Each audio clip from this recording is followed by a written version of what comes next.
عظیم نعمتوں کی خوشخبری سنائی. اور رب کریم خوب جانتا ہے کہ نعمتوں کی خوشی اس وقت تک نصیب نہیں ہوتی کہ جب تک کہ انسان کے دشمن زیر عتاب نہ آئے. اور بطور خاص اللہ رب العزت نے اپنے محبوب سے دشمن پر غلبہ عطا فرمانے کا وعدہ بھی فرمایا ہے. بس فرمایا انا اعطیناک الکوثر، حبیب ہم نے آپ کو کوثر عطا فرما دیا. اور اس کے بعد آخر میں فرمایا ان شانیک ھو الابتر، بے شک جو آپ کا دشمن ہے وہی ہر خیر سے محروم ہے، یعنی وہی نیس و نابود ہونے والا ہے. اللہ اکبر. اب یہ اہل علم کی گفتگو ہے اور میں اس کو آسان کر کے آپ کی خدمت میں پیش کرتا جا رہا ہوں. اب اہل علم کہتے ہیں، اب یہ نکات ایسے ہیں کہ جو علماء کے ہیں، لیکن میں اسے آسان اس لیے کرتا ہوں کہ کیا پتہ کسی کے دماغ میں بیٹھ جائے. فرماتے ہیں اس آیت مقدسہ کو سامنے رکھو، ان شانیک ھو الابتر، جو آپ کا دشمن ہے وہی بے نام و نشان ہے.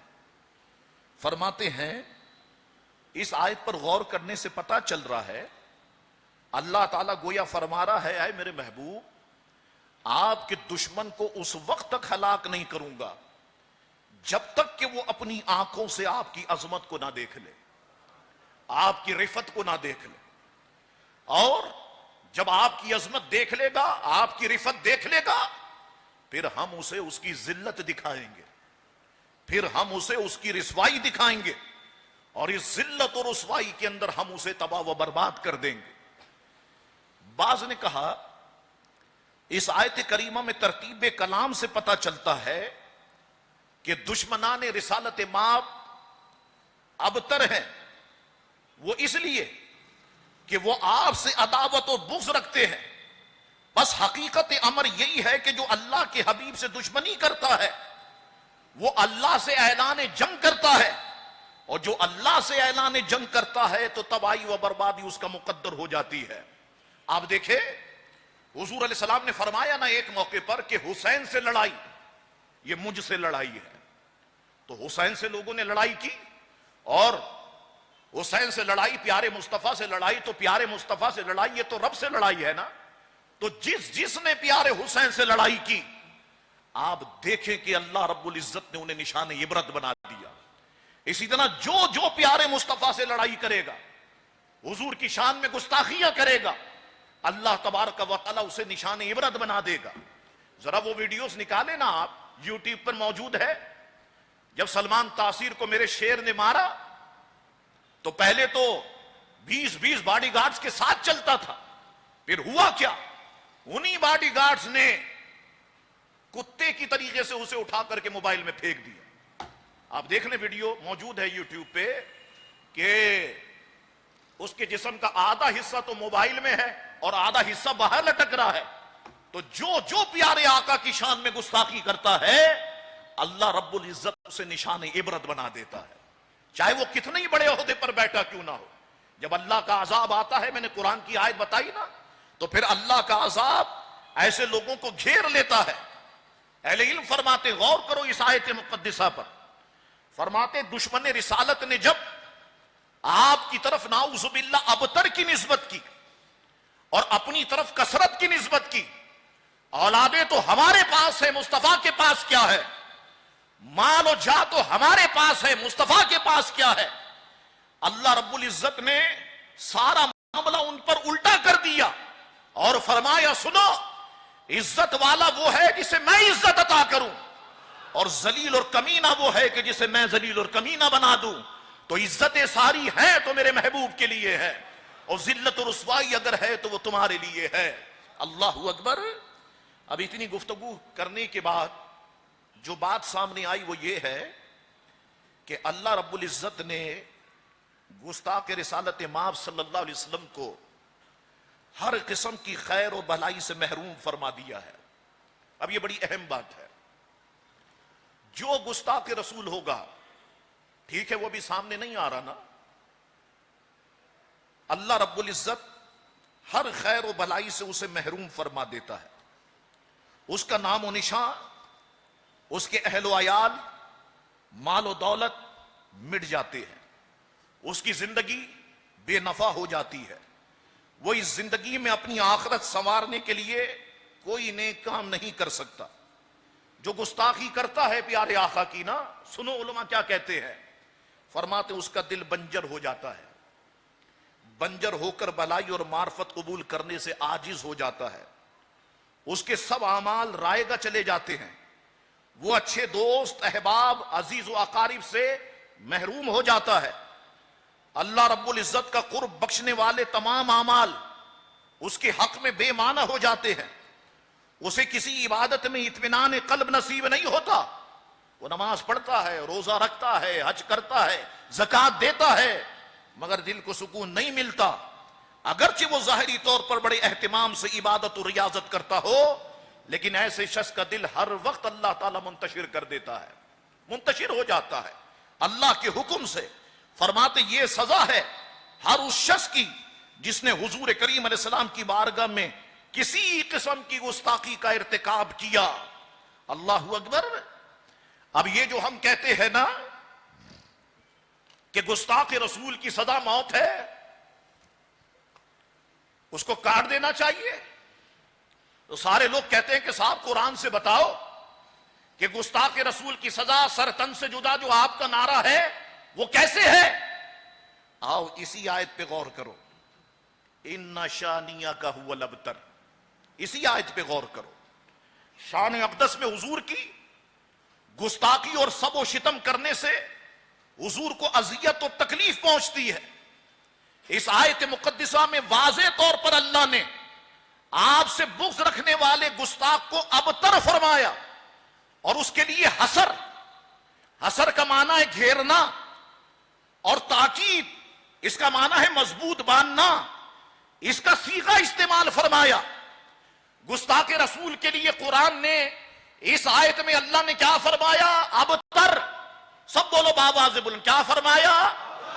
ابتر. ابتر. اللہ اکبر، بڑا کمال نکتہ ہے.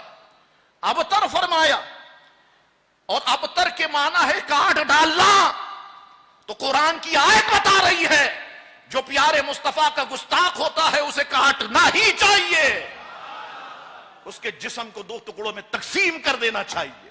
ابتر کا معنی بتا رہا ہے کہ جو حضور کی شان میں گستاخی کرتا ہے وہ ابتر ہے، اور ابتر کے معنی ہے کاٹنا، تو اس کو کاٹ ڈالنا چاہیے. اللہ اکبر.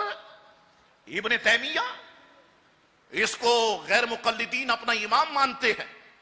اچھا کمال بات میں آپ کو بتاؤں، بڑی کمال بات، جتنے بیٹھے ہو، گستاخان نے مصطفیٰ کے لیے جتنی بھی یہ سارے معاملات اور جھگڑے اور لڑائیاں ہوئیں، ان میں دیوبندیوں کا کوئی کردار نہیں، وہابیوں کا کوئی کردار نہیں، غیر مقلدین کا کوئی کردار نہیں، شیعہ کا کوئی کردار نہیں.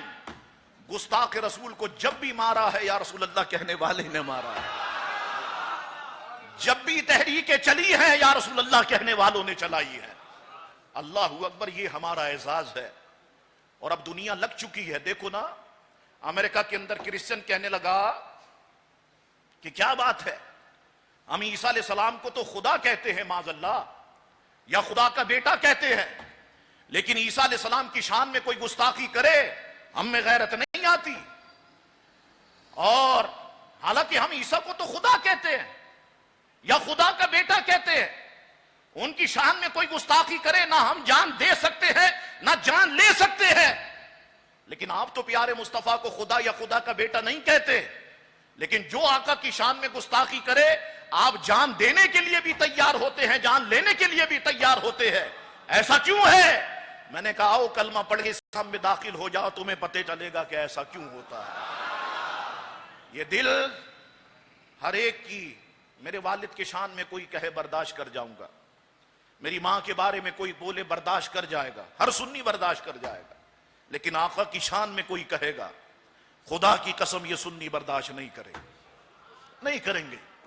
یہ اتنی محبت اپنے آقا سے کرتے ہیں کہ اپنا تن من دھن لٹانے کے لیے تیار ہو جائیں گے، لیکن آقا کی شان میں ذرا سی بھی گستاخی الحمدللہ سنی مسلمان جو ہے وہ برداشت نہیں کرے گا. ابن تیمیہ نے اس آیت کی تفسیر میں لکھا کہ لفظ ابتر اس بات کا تقاضا کرتا ہے کہ گستاخ رسول کو قتل کر دیا جائے بلکہ اس کا نام و نشان ہی مٹا دیا جائے. یہ تو وہابیوں تمہارا امام لکھ رہا ہے، لیکن تم نے کتنے گستاخ رسول کو مارا ہے؟ اور تم گستاخوں کو مارو گے کیسے؟ تمہارے بڑوں نے جو خود گستاخیاں کی ہے. ہمارے بڑوں نے تو ہمیں حضور کی محبت میں جینا سکھایا ہے، حضور کی محبت میں ہمارے بڑوں نے مرنا سکھایا ہے. اللہ اکبر. اللہ تعالیٰ فرماتا ہے ان الذین یؤذون اللہ ورسولہ لعنہم اللہ فی الدنیا والآخرہ وأعد لهم عذابا مہینا. بے شک جو لوگ ایذا پہنچاتے ہیں اللہ اور اس کے رسول کو، اللہ تعالیٰ انہیں اپنی رحمت سے محروم کر دیتا ہے دنیا میں بھی اور آخرت میں بھی، اور اس نے تیار کر رکھا ہے ان کے لیے رسوا کن عذاب. تیار کر دیا ہے اللہ نے ایسے لوگوں کے لیے کہ جو اللہ اور اس کے رسول کو ایذا دیتے ہیں. سنو علامہ قاضی ایاز کیا لکھتے ہیں اس کے تحت. علامہ قاضی ایاز فرماتے ہیں گستاخ رسول کے واجب القتل ہونے کی تصریح فرما دی اس آیت مقدسہ نے. لکھتے ہیں قرآن میں آپ کو اذیت پہنچانے والے پر دنیا اور آخرت میں لعنت کی گئی، اور اللہ نے آپ کی اذیت کو اپنی اذیت قرار دیا، اور اللہ کی ذات کو کوئی گالی گلوچ کرے تو وہ واجب القتل ہوگا، اس میں کوئی اختلاف نہیں ہے. اسی طرح پیارے آقا کی شان میں بھی کوئی گستاخی کرے گا وہ بھی واجب القتل ہوگا. یہ علامہ قاضی ایاز رحمت اللہ تعالی نے اس بات کو لکھا. حضور شیخ سعدی ایک مقام پر لکھتے ہیں، فرماتے اللہ نے اپنے رسول کی تعظیم کرنے کا حکم ارشاد فرمایا، آپ کی شان میں گستاخی کا ارتکاب کرنے سے منع فرمایا، سخت وعید آ گئی ان الذین یؤذون اللہ ورسولہ. اور یہ اذیت قولی، عملی، بدنی، ہر قسم کی اذیت کو شامل ہے. بس اس آیت کریمہ کی روشنی میں گستاخ رسول کو قتل کرنا لازم ہے، اور یہ اس کی گستاخی کی سزا ہے، کیونکہ حضور کو اذیت و تکلیف پہنچانا. اب دیکھو سزا کیوں ہے، بڑی شاندار بات کی شیخ سعدی نے. فرماتے ہیں کیونکہ حضور علیہ الصلوۃ والسلام کو اذیت و تکلیف پہنچانا کسی عام فرد کو تکلیف دینے کی طرح نہیں ہے، کیونکہ آپ تو وہ ہستی ہیں جن پر ایمان لائے بغیر کسی کا ایمان ہی مکمل نہیں ہو سکتا. بس آپ کی یہ عزت و تعظیم اس بات کا تقاضا کرتی ہے کہ آپ کو اذیت دینے والے کی سزا بھی عام سزا نہیں ہونی چاہیے، اس سے مختلف ہونی چاہیے. جو حضور کی ذات پر تنقیص کرتا ہے، اللہ اکبر. تو یہ باتیں اہل علم نے اس کو تحریر فرمائی. ابھی وقت میرے بڑی تیزی کے ساتھ آگے جا رہا ہے، میں اس گفتگو کو آگے بڑھاؤں گا. میں نے آپ سے شروع میں کہا نا، اگر آپ اچھے خطیب ہیں، اچھے مقرر ہیں، اچھے عالم دین ہیں، اور دنیا آپ کی بات سنتی ہے، تو وقت آن پہنچا ہے کہ اپنی گفتگو کا رخ تحفظ ناموس رسالت کی طرف پھیر دو، اور قوم کو جگاؤ، یہ بیدار کرو یہ سوئی ہوئی قوم کو. ان کے دلوں کے اندر عشق مصطفیٰ پیدا کرو، محبت رسول پیدا کرو. مرنا تو ہے، دنیا سے جانا تو ہے، کم از کم آقا کی بارگاہ میں یہ تو کہہ سکے کہ آقا آپ نے جو صلاحیتیں ہمیں عطا فرمائی تھی، ہم نے ساری صلاحیتیں آپ کے تحفظ کے لیے خرچ کی ہے. اللہ اکبر. حضرت ابن عباس فرماتے ہیں ایک نابینا صحابی کی لونڈی حضور علیہ السلام کی شان اقدس میں گستاخی اور بدزبانی کیا کرتی تھی. وہ اسے منع کرتے رہے لیکن وہ باز نہیں آتی تھی. ایک رات وہ حسب معمول حضور کی شان میں نازیبا کلمات کہنے لگی، معاذ اللہ گالی گلوچ تک جا پہنچی، حتیٰ کہ ان صحابی نے غصے میں بے قابو ہو کر ایک خنجر نما آلہ پکڑ کر زور سے اس کے پیٹ پر رکھ کے دبا دیا، قتل کر ڈالا. اس لمحے تکلیف، یہ جو تکلیف تھی اس لمحے کی شدت سے اس کے حمل کا بیٹا ٹانگوں کے درمیان جا گرا. یعنی وہ پریگننٹ تھی، بیٹا نکل گیا، بچہ ٹانگوں کے درمیان جا گرا. صبح کے وقت یہ معاملہ حضور کی خدمت میں پیش کیا گیا. اس اعرابی نے آپ کی خدمت میں عرض ہو کر سارا ماجرا سنا دیا. یا رسول اللہ، اس کو قتل کیا ہے میں نے تو صرف اس وجہ سے کہ یہ آپ کی شان میں گستاخی کرتی تھی. سارا قصہ سن کر حضور نے فرمایا، اے لوگوں گواہ بن جاؤ، اس عورت کا خون رائگاں ہے، یعنی معاف ہے.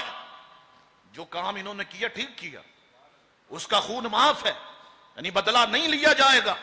اللہ اکبر. اہل علم فرماتے ہیں اس حدیث پاک میں اس امر پر واضح دلیل ہے کہ اگر ذمی غیر مسلم گستاخی کرے تو واجب القتل ہے.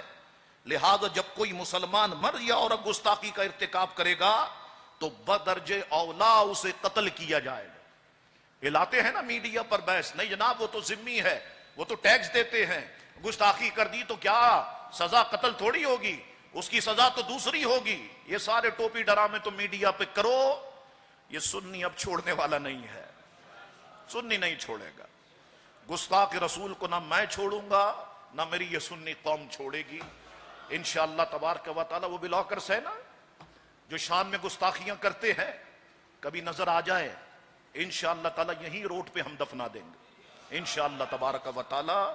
بس ہماری تو زندگی کا حاصل یہ ہے ہمارا رب ہم سے راضی ہو جائے، پیارے مصطفیٰ ہم سے راضی ہو جائیں اور ہم اپنے آقا کی بارگاہ میں سرخ روح ہو جائیں. یہ دشمنان رسول کو زمین پہ جینے کا حق ہی نہیں ہے. یہ بات آپ اپنے ذہن میں رکھے اور جو صلاحیتیں آپ کو اللہ تعالیٰ نے دی ہیں خدا کے لیے، وہ صلاحیتیں تحفظ ناموس رسالت کے لیے آپ خرچ کرنے کی کوشش کریں تاکہ ہم اللہ اور اس کے رسول کو راضی کر سکے. اللہ تعالیٰ میرا آپ کا ہم سب کا حامی و ناصر ہو. وآخر دعوانا ان الحمد للہ رب العالمین.